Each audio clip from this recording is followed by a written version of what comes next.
So I title it Punish the Criminal Vigilante Takeovers. Punish the Criminal Vigilante Takeovers. This will not be new to you because this will not be the first time I'll be saying this on this platform. Ghana has a law. It is called the Presidential Transition Act 2012, Act 845. It was passed to regulate political transfer of power after an election. This became necessary because party foot soldiers, did I say party foot soldiers? In fact, so-called big men in the NDC and NPP appear to lose their sense of civility and patience to follow the law, to take over management of public toilets and toll booths even. It is also the case that some political appointees, thieves, provoke party tax. The party tax we have wrongly labeled as vigilante groups. There have been allegations of destruction of documents and concealment of all sorts of things to cover up wrongdoing. Yes, even high-rank officials faced unusual accusations of stealing fittings, including carpets, and the famous and politically connected court allegedly changing the identity of an expensive state vehicle in a garage to keep it. In 2017, the NPP-affiliated Delta and Invisible Forces besieged offices and openly terrorized their victims. They even attacked a court to free their members, standing trial, but they were treated with kid gloves for their felonies. The rampaging foot soldiers invaded and locked up offices at the Tema port and in other regions. The NDC thugs are visiting same places today.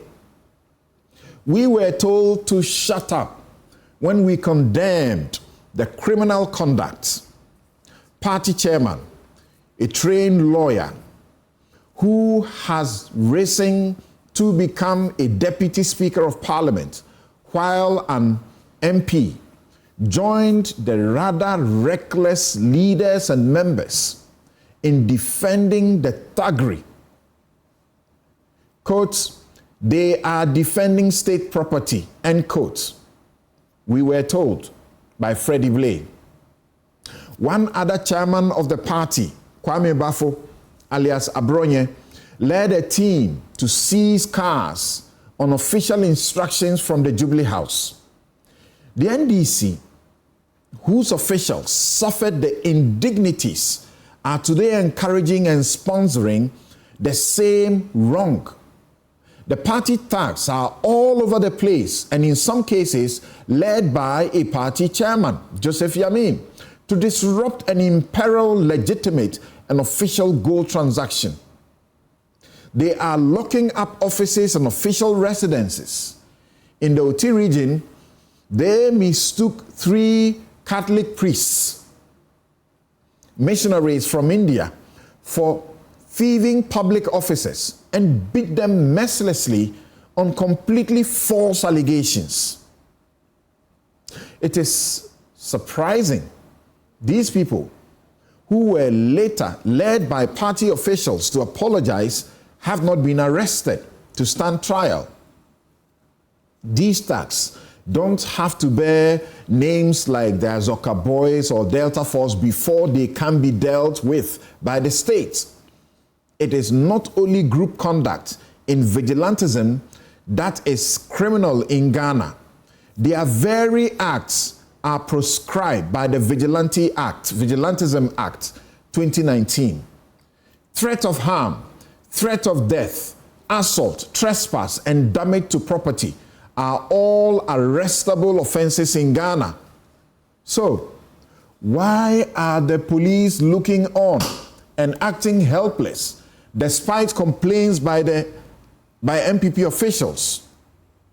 President John Mahama has issued the general condemnation of these acts, but that's not enough. Sir, call the Yamins and the Basantales and their boys by name and it might bring the results we seek, an end to this impunity. I was lawyer for Kofi Adams when his home was besieged, trespassed, and his cars were seized without basis, absolutely none. We got the cars returned. I have represented YEA staff employed by MPP and sacked under NDC. I have also represented YEA staff employed by NDC and sacked by NPP. I've done same for high-rank officers upon change in government. Just when will the circus end? By Section 14 of the Transition Law, the following appointees lose their jobs upon a change in government. 1. The persons holding office under the Presidential Office Act, 1993. 2. Ministers and deputy ministers of state. 3. Regional and deputy regional ministers of state. 4. Special assistants, special aides to the president, to the vice president, and to the ministers of state, deputy ministers, regional ministers, and deputy regional ministers. 5. Non-career ambassadors and high commissioners. 6. And finally, persons appointed by the president or a minister of state as members of statutory boards and corporations. But there's a caveat there. In January 2017, Eduji Tameklo led his friend Theophilus Donko to the Supreme Court and got the court to give a narrow reprieve for heads of public corporations, statutory boards, and authorities. That is, they can only be removed in accordance with the terms of their contracts and law. In part 2 next week, I will speak about effecting responsible and lawful citizen arrest of suspected looters of state property and wrongdoers during such transitions, and the need to resource the office of the Administrator General and the Estate Unit as part of effective measures to end the recurring violent takeovers. And that is my take.